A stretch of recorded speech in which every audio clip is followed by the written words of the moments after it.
6வது வார்த்தையாக professor doctor Jerlin violet அவர்கள் செய்தியை கொண்டு வருவார்கள்.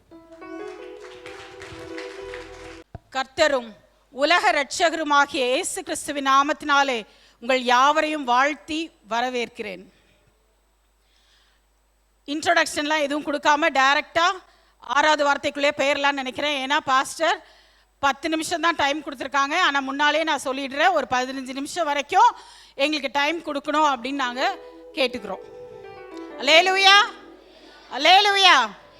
தூங்குறவங்களாம் ஒரு அல்லேலூயா சொல்லுங்க பார்ப்போம். அல்லேலூயா. எத்தனை பேர் தூங்குறாங்கன்னு இப்போ தெரிஞ்சுக்கலாம். பக்கத்தில் இருக்கவங்க தயவுசெய்து அவங்கள தட்டி எழுப்பி விட்டுருங்க. கர்த்தர் தமக்கு பிரியமானவர்களுக்கு நித்திரை அளிக்கிறார். அப்படி அவங்க ஆசீர்வாதமா இந்த வெயில் நேரத்திலையும் தூங்குறாங்க. ஹல்லேலூயா. துக்கமா இருக்கவங்களாம் அல்லேலூயா சொல்லுங்க பார்ப்போம். துக்கமா இருக்க வேண்டிய அவசியம் நமக்கு இப்போது இல்லை. ஏன்னா நமது ஆண்டவர் ஜீவிக்கிறவர், உயிர் தெழுந்து ஜீவிக்கிறவராய் இருக்கிறபடியால் நாம் துக்கப்பட வேண்டிய அவசியம் இல்லை. ஆனால் நினைவு கூறுதலான நாளாக இது காணப்படுகிறது. நாம் கண்டிப்பாக அன்றொரு நாள் 2000 ஆண்டுகளுக்கு முன்பதாக நமது ஆண்டவராகிய இயேசு கிறிஸ்து சிலுவையிலே நான் செய்த பாவங்களுக்காக அவர் சிலுவையிலே தொங்கினார் என்பதை இங்கே அமர்ந்திருக்கிற நாம் ஒவ்வொருவரும் நினைவு கூறுகிறவர்களாக காணப்பட வேண்டும். இது ஒரு நினைவு கூறுதலின் நாள். சிலுவை அப்படின்னு சொன்ன உடனே நிறைய பேர் நம்ம என்ன நினச்சிக்கிறோன்னா, சிலுவையை கையில் வச்சுருந்தா நான் தைரியமாக இருக்கலாம், சிலுவையை நான் என்னோட வீட்டோட கீ செயினில் போட்டுடல, இல்லை என் வண்டியோட கீ செயினில் போட்டுடுறேன், இல்லை என்னோட கழுத்தில் நான் போட்டுக்கிறேன், இதெல்லாம் எனக்கு வந்து தைரியத்தை கொடுக்கும் அப்படின்னு நம்ம நினச்சோன்னா, நம்மெல்லாம் முதல்ல எங்கே நிற்கணும் அப்படின்னு சொன்னால் கல்ற தோட்டத்தில் தான் போய் நிற்கணும். ஏன்னா அங்கே தான் என்ன இருக்குது, எங்கே திரும்பினாலும் சிலுவையாக இருக்குது. ஆனால் பயமோ அங்கே தான் வரும். அதனால சிலுவை நம்ம கையில் இருக்குது அப்படின்னா அது தைரியத்தின் அடையாளம் கிடையாது. அதை நம்ம உள்ளத்தில் ஏற்கும்போது தான் அது நமக்கு ஒரு தைரியத்தின் அடையாளமாக காணப்படுகிறது.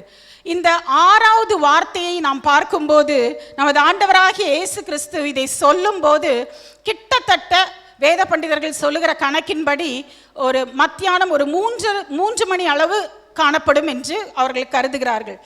இது ஒரு வெற்றியின் வார்த்தையாக காணப்படுகிறது. ஆங்கிலத்தில் இட் இஸ் ஃபினிஷ்ட். ஆனால் அவர் சொல்லும் போது அவர் கிரேக்க மொழியிலே டெட்டலஸ்டியா என்று அவர் கூறுகிறார். டெட்டலஸ்டியா என்றால் முடிக்கப்பட்டது அல்லது தீர்க்கப்பட்டாயிற்று என்று அதனுடைய பொருளாக காணப்படுகிறது. நாம் உலக பிரகாரமாக பார்க்கும்போது அநேகர் மரிக்கும் போது ஒரு நிறைவில்லாத ஒரு மரணத்தை அவர்கள் எதிர்கொள்கிறார்கள். ஃபார் எக்ஸாம்பிளுக்கு நம்ம பார்க்கும்போது அலெக்சாண்டர் த கிரேட், அவர் பேரை சொல்லும் போதே த கிரேட் அப்படின்னு சேர்த்து சொல்கிறோம்.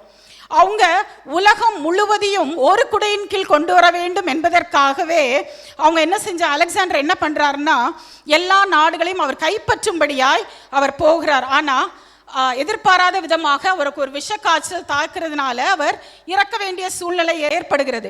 அவருடைய திட்டம் நிறைவேறவில்லை. அதை தான் அவர் சொல்றார், என்னோட கைகளை வெளியில் வச்சு என்னை அடக்கம் பண்ணுங்க, ஏன்னா நான் ஒன்றுமே கொண்டு வரல, நான் ஒன்றுமே கொண்டும் போகலை, என் திட்டமும் நிறைவேறல.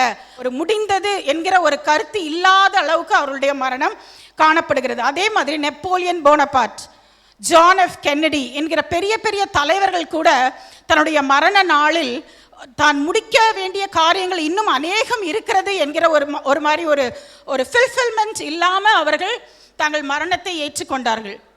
ஆனால் நம்முடைய ஸ்தாபகர், நம்ம எல்லாருக்கும் தெரியும், பழைய விசுவாசிகளுக்கு தெரியும், அவங்க ஞாயிற்றுக்கிழமை அன்று இறப்பதற்கு ஒரு வாரத்துக்கு முன்பதாக சபையில் உள்ள எல்லாருக்கும் நன்றி சொன்னார்கள் என்று நாம் கேள்விப்பட்டிருக்கிறோம். குடும்பத்தினருக்கு சொல்ல வேண்டிய காரியங்களை கூட அவர்கள் எல்லாருக்கும் சொன்னார்கள் என்று நாம் அறிந்திருக்கிறோம். அதே போல நம்முடைய தலைமை போதகரும், நான் அதிகமாக அவர்களை குறித்து பேச வேண்டாம் என்று நினைக்கிறேன், ஆனாலும் ஒரே ஒரு விஷயத்தை மட்டும் நான் உங்கள் மத்தியில் சொல்ல விரும்புகிறேன். சபையில் கூட அவங்க சொன்னாங்க, ஐ வில் ஃப்ளை அவே. நிறைய நாட்கள் அவங்களோட தன்னுடைய முடிவை குறித்து ஒரு திட்டவட்டமான ஒரு அறிவிப்பை அவர்கள் நமக்கு சொல்லிவிட்டு அவர்கள் சென்றார்கள். அதே மாதிரி அந்த திங்கட்கிழமைக்கு முந்தின நாள் ஞாயிற்றுக்கிழமை மத்தியானம் ஒரு 1.5 மணி நேரத்திற்கு மேல் என்னோடும் என்னுடைய பிள்ளைகளோடும் கூட அவர்கள் பேசிக்கொண்டிருந்த காரியம் என்னவென்றால், அவளுடைய கடைசி நிமிஷம் எப்படி இருக்க வேண்டும், என்ன காரியங்களை நாங்கள் செய்ய வேண்டும், நாங்கள் ஒருவேளை அதிகமாய் கலங்கிவிடக் கூடாது என்பதற்காக நான் இதெல்லாம் செஞ்சு முடிச்சிட்டேன், என் குடும்பத்துக்கு நான் இதை செஞ்சுட்டேன், என் சபை மக்களுக்கு நான் இதை செஞ்சுட்டேன், என் சபைக்கு நான் இதை செஞ்சுட்டேன், எனக்கு நீங்க இதை செய்யணும் என்று தன்னுடைய முடிவை குறித்து ரொம்ப தெளிவாக, உண்மையிலே நான்லாம் ரொம்ப அழுத பிறகு கூட என் தகப்பனார் அதை குறித்து ஒரு தெளிவான ஒரு விளக்கத்தை எனக்கு கொடுத்தார்கள். உண்மையிலே நான் அதை நினைத்து பார்க்கிறேன். ஒரு பரிசுத்தவான் தன்னுடைய முடிவின் போது ஒரு நிறைவுள்ளவர்களாய் இந்த உலகத்தை விட்டு கடந்து போனார்கள். அவருடைய ஓட்டத்தை முடிக்கிறதற்கான அந்த ராத்திரி வேளையில கூட ஆவிக்குரிய தாயாரோடும் பாஸ்டர் எங்கரனோடும் மகன் ஜோஷுவாவும் ராத்திரி 1:45 மணி வரை அந்த வருட கன்வென்ஷனை குறித்து, இதெல்லாம் நான் செஞ்சிட்டேன்ப்பா, இதுக்கு மேல இருக்கு, இதெல்லாம் நீங்க செய்யணும்பா என்று தெளிவான ஒரு திட்டத்தை கொடுத்து விட்டு தான் அவர்கள் தன் ஓட்டத்தை முடித்தார்கள்.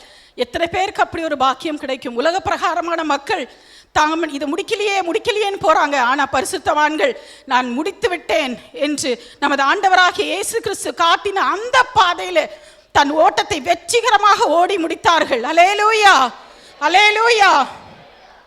கிறிஸ்துவும் நமக்கு முன்னோடியாக நான் இதெல்லாம் செஞ்சு முடிச்சிட்டேன் அப்படின்னு அவரும் தன்னுடைய சிலுவையில ஒரு வெற்றி வீரனாக காணப்படுகிறார். முதலாவது, கிறிஸ்துவை பற்றிய தீர்க்க தரிசனம் நிறைவேறி முடிந்தது என்பதை அவர் கூறுகிறார்.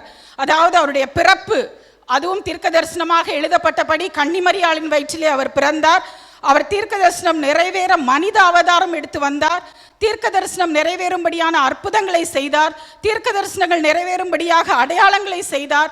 தீர்க்க தரிசனங்கள் நிறைவேறும்படியாக 3.5 ஆண்டுகள் ஊழியத்தை முடித்துவிட்டு ஏசாயா 53ஆம் அதிகாரத்திலே சொல்லப்பட்டபடி அந்த 2ஆம் வசனத்திலிருந்து 12ஆம் வசனம் வரை நாம் வாசிக்கும் போது அந்த தீர்க்க தரிசன வார்த்தைகள் நிறைவேறும்படியாய் அந்த கேடு அடைந்தார் என்று நாம் வாசிக்கிறோம்.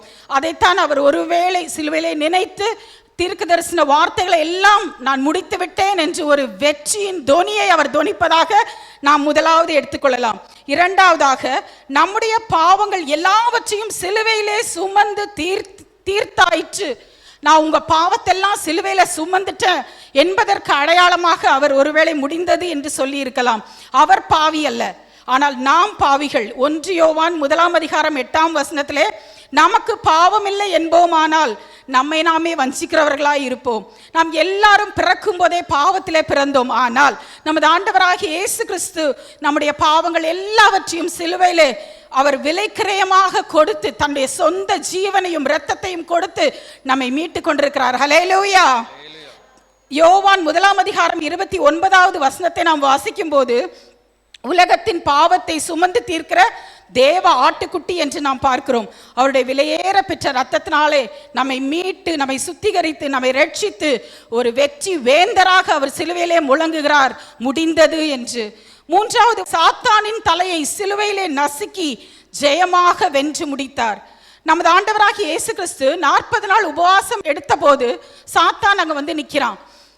அப்போ அவர் 3 முறை சோதனைக்கு உட்படுத்துகிறான். ஆனாலும் அவர் ஒரே வார்த்தையில ஜெயிக்கிறார், அப்பாலே போ சாத்தானே. ஆனாலும் அவன் விட்டான ஆண்டவரை இல்ல. எபிரேயர் 2ஆம் அதிகாரம் 14வது வசனத்திலே நாம் வாசிக்கும் போது, மரணத்திற்கு அதிகாரியாகிய பிசாசானவனை தமது மரணத்தினாலே அழிக்கும்படிக்கு சிலுவையில தான் அவர் சாத்தானுடைய தலையை நசுக்கினார். அப்படி அவர் ஒரு வெற்றி வேந்தராக முடித்து சாத்தானுடைய தலையை நசுக்கி ஜெயம் எடுத்து அந்த காரியத்தை முடித்தார். 4வதாக, சிலுவையிலே பிதாவின் சித்தத்தை நிறைவேற்றி முடித்தார். கொல்கதாவிலே வியாழன் அன்று நேற்று தினத்திலே தியானித்திருப்போம்.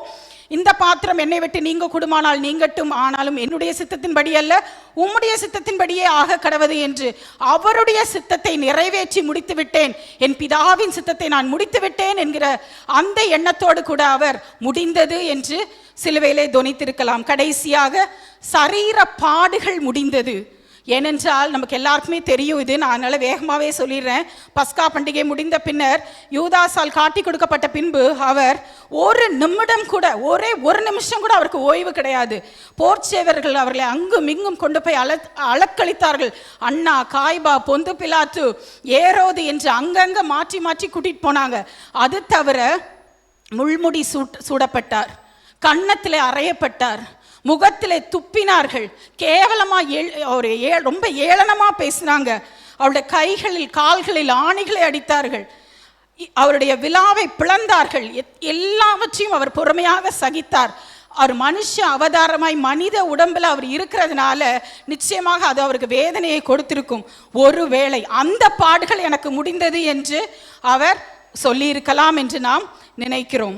சரீர பாடுகளும் முடிந்தது என்று சிலுவையிலே மகா சத்தமாய் அவருடைய உடம்புல ரத்தம் கூட இல்லை, தண்ணி தான் வர்ற அளவுக்கு அவருடைய நிலைமை மாறினாலும் அவருடைய அழகும் போய் அவர் வேதனையின் உச்சத்தில் இருக்கும்போது கூட மகா சத்தமாய் அவர் கூப்பிட்டு அவர் முடிந்தது என்று கூறி தன் ஆவியை ஒப்படைத்தார் என்று நாம் வாசிக்கிறோம்.